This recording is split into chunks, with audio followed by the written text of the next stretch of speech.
empezó en 1966 con una serie que narraba las aventuras de un grupo de agentes secretos conocidos como la Fuerza de Misión Imposible, los cuales se encargaban de varias amenazas mundiales. Pero ¿cómo es que una serie de hace 57 años dio paso a una película que daría inicio a una franquicia llena de misiones especiales y Tom Cruise corriendo? Bueno, hoy veremos cómo fue creada esta cinta, así que estamos dentro de cámaras y hablaremos de Misión Imposible. ¡Venga la intro!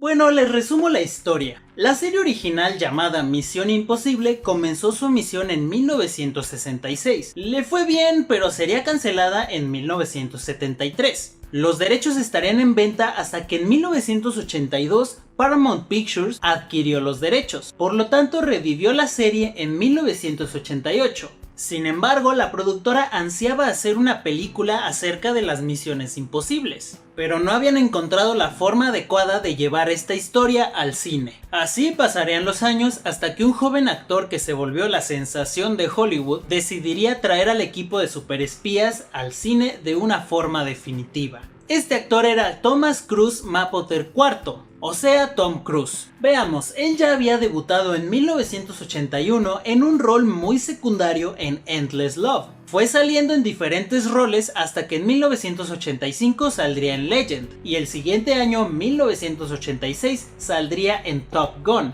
convirtiéndose en una estrella de la industria. Para 1992 fundaría junto con su agente Paula Wagner una productora llamada Cruise Wagner Productions, compañía la cual le permitiría al actor tener más libertad creativa en sus proyectos, al igual que le daba la oportunidad de dirigir y producir películas. Por lo que un año después, en 1993, se enteró que Paramount Pictures ya llevaba muchos años intentando hacer una película de Misión Imposible, serie de la cual el actor era fan desde muy chico, por lo que dijo: de aquí soy, llamó al estudio y los convenció de hacer una adaptación. Entonces Tom Cruise y Paula Wagner trabajarían junto con Sydney Pollack para crear y darle forma a la historia, pero no duró mucho, ya que Cruise contrató a Brian De Palma para dirigir. Esto porque Cruise ya conocía a De Palma debido a que una vez cenaron juntos en la casa de Steven Spielberg mientras grababan Entrevista con el vampiro. Inicialmente Willard Huyck y Gloria Katz, la dupla que escribió Indiana Jones y el Templo de la Perdición, escribirían un guión que en general no gustó. El siguiente en la línea sería Steven Zaillian, quien escribió La Lista de Schindler, pero solo se comprometió por 6 meses, escribió la historia muy en general y luego se echó para atrás. Así que con 2 guiones que no convencieron, el director Brian De Palma traería a un escritor que ya había trabajado con él antes. David Goeb, escritor de la cinta Jurassic Park y muchos proyectos más, intentaría mejorar el primer guión, el de la dupla Huyck y Katz. En sí solo se enfocó en los diálogos y cómo se iba desarrollando la historia. La trama principal se quedó intacta, pero estos cambios serían tan complicados que llevarían al escritor a recaer en el cigarro. Rato después, Tom Cruise traería a un escritor que ahora él conocía, llamado Robert Towne. Hay que decir que no se despidió a Goeb, solo que él se alejó un poco ya que estaba dirigiendo su propio proyecto. Después del cambio de escritor, De Palma escribió y diseñó las escenas de acción, pero ni a Towne ni a Goeb les convencía lo que llevaba a esas mismas escenas, la narrativa pues. Así que de aquí en adelante ocurre algo curioso, ya que se dividiría la labor de escritura en 2 equipos. De Palma y Goeb trabajarían la narrativa y Towne se encargó de organizar un inicio, un medio y un final. Incluso Towne declaró: cualquier día uno pensaría que fue un desastre, refiriéndose al proceso de escritura, pero después de un tiempo te das cuenta que estaba funcionando.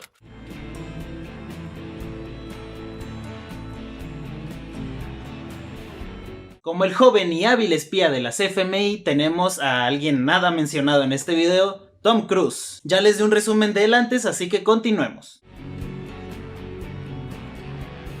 El líder del equipo imposible es interpretado por Jon Voight. Antes de que Voight fuese elegido para interpretar a Jim Phelps, se le había propuesto el papel a Peter Graves, quien curiosamente interpretó a la gente con el mismo nombre en la serie original. Lo que hizo a Graves declinar el papel fue que, alerta de spoilers, los realizadores hicieron que el personaje se revelara como un villano al final. Esto enojó muchísimo a Peter, ya que su interpretación del personaje era la del héroe. Debido a esta decisión, muchos fans de la serie original creyeron que el personaje de la película y el de la serie eran dos personas diferentes, pero con el mismo nombre, con el Jim de la película reemplazando al de la serie con el pasar del tiempo. De hecho, parece que la quinta película de la saga sugiere que la FMI es la misma organización de la serie, conectando así la serie original con las películas. O tal vez solo quisieron usar un nombre de la serie original para atraer a los fans de antaño.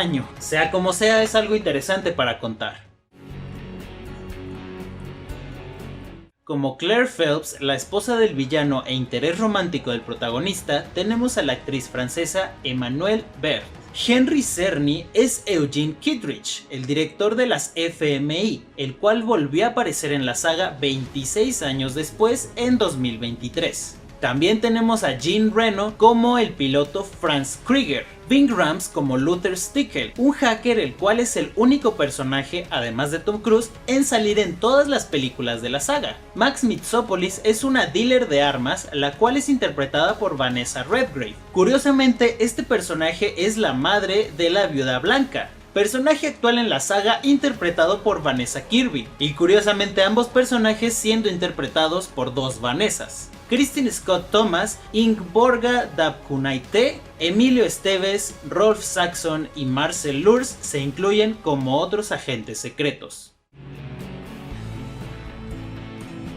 La fotografía principal se llevó a cabo durante 6 meses entre marzo y agosto de 1995 en Praga, algo raro para las producciones hollywoodenses de la época. Otro lugar que fue utilizado para el rodaje fueron los Pinewood Studios, lugar en donde se grabaron películas como Alien 3 y Batman Returns. Actualmente la mayoría conocemos que Tom Cruise lleva a cabo sus propias escenas de riesgo. Según Cruise es porque permite colocar cámaras donde normalmente no puedes. Oye, pausa un poco para pedirte que si te está interesando el video, le des like, te suscribas, lo compartas y me sigas en mis redes sociales que te dejo en la descripción. Coméntame aquí abajo qué otras películas quisieras ver dentro de cámaras y tus opiniones en general de este video. Ya no interrumpo más, continuemos. Bueno, durante el proceso de filmación, el actor observaba a un doble de riesgo realizar estas acrobacias para después imitarlas. La primera de estas escenas fue la del restaurante, el cual tiene unas peceras enormes. Aquí, como podemos ver, los cristales se rompen y el agua casi cae encima del actor. En esos tanques había 16 toneladas de agua, o 16.000 litros. Lo que pasó aquí es que se intentó rodar esta escena con un doble, pero no convenció, así que el director le dijo a Cruise que lo hiciera a pesar de que el actor, de haber salido algo mal, se podría haber ahogado. Y miren, al conocer el contexto, hasta esta decisión es entendible. De cierta forma, ya que se dice que el actor, o bueno, en su papel de productor, cronometraba al director mientras él filmaba. Al igual de que era muy difícil que uno cediera ante las ideas del otro. Bueno, dejemos los conflictos de lado y hablemos de otra cosa interesante. Para la escena del tren se quería usar el tren rápido francés TGV. Pero las autoridades ferroviarias no permitieron que la producción grabara nada en sus trenes, por lo que la secuencia se grabaría en los Pinewood Studios, en el 007 Stage con una pantalla azul. Pero el aire que se ve no es digital, ya que Cruise quería un viento tan fuerte que pudiera tirarlo, por lo que se buscó un tipo de ventilador que normalmente se usa en las simulaciones de paracaidismo, máquina la cual produjo unos vientos de 175 millas por hora. Por cierto, las escenas panorámicas del tren en movimiento se hicieron en la Glasgow Southwestern. Por último, hablemos de la escena más icónica de la película, esa en donde Ethan Hunt cuelga gracias a un cable mientras teclea una computadora. Primeramente hay que decir que esta fue una referencia a la película de 1964 Topkapi. Entonces, mientras filmaban, el actor colgaba y su cabeza tocaba el piso. Así que para compensar y equilibrar el peso faltante, fue poniendo un montón de libras en sus zapatos hasta lograr esta posición vertical.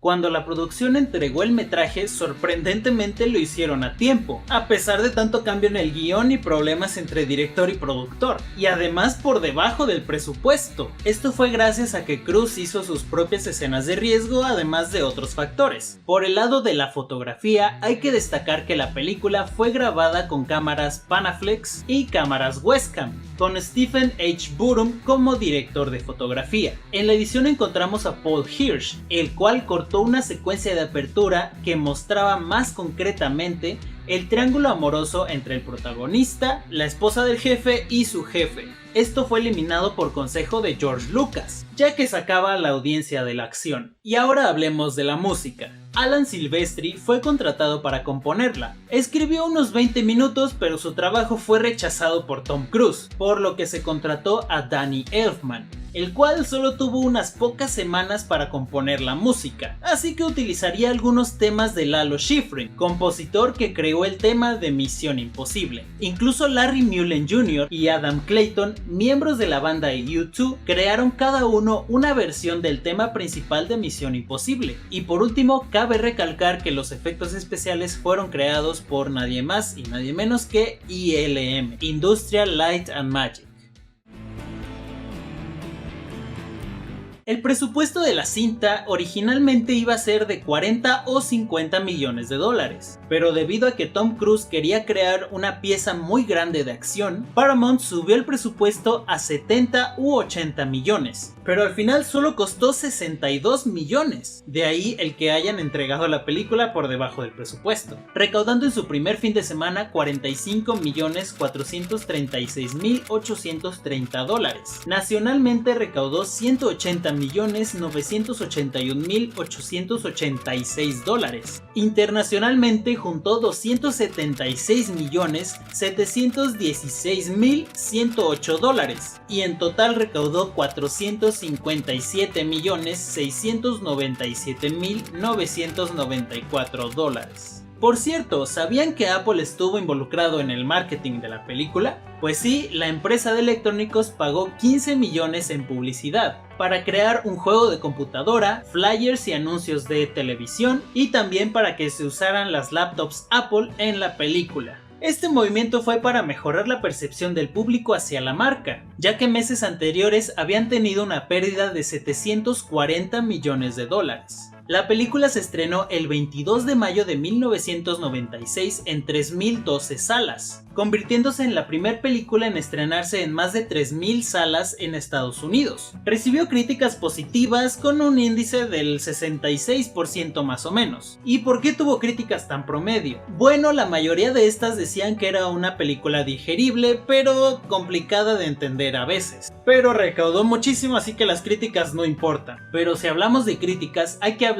de las del elenco original. Muchos de ellos odiaron la película, ya mencionamos el caso de Peter Graves, pero a Martin Landau tampoco le gustó. Resumiendo un poco, él declaró: cuando estaban trabajando en un guión inicial, querían que todo el equipo fuese destruido. Estaba en contra de eso. Misión era entrar y salir sin que nadie supiera que estábamos allí. Esta es básicamente una película de acción más. ¿Por qué ofrecerse para eso? Además, el guión tampoco estaba tan bueno. Pero si creen que estas son malas críticas, en Alemania pasó algo increíble. En resumidas cuentas, algunos políticos intentaron boicotear la película, debido a la afiliación de Cruise hacia la cienciología, ya que el ministro presidente de Baviera, Edmund Stoiber, prohibió la incorporación pública de los cienciólogos. Ya saben, cosas políticas raras, pero la película tuvo un estreno normal dentro de lo que cabe. Ahora volvamos a algo más positivo. La escena del robo y la escena del tren han sido elogiadas por muchas listas y recopilatorios de mejores escenas de acción. Y esto es de toda la historia. Además de que esta película fue la primer piedra en una saga multimillonaria de 7 películas. Además de que originó muchísimos productos más. Por ejemplo, un videojuego para la Nintendo 64 y un complemento para el Lego Dimensions en 2016. Si no han visto esta película, de verdad se la recomiendo. Es de esas películas que te hacen sentir adrenalina en todo momento, además de que tiene unos giros de tuerca que no te esperas. Por ejemplo, la escena inicial, o sea, yo cuando lo vi me quedé sorprendido. La película hizo que Tom Cruise se volviera un referente de las escenas de acción estrafalarias. Además demostró que un actor principal también puede hacer sus escenas de acción. Pero bueno, no dejemos a los dobles de riesgo sin trabajo, por favor. Y sin más, hemos llegado al final de este video, el cual se autodestruirá en 5 segundos.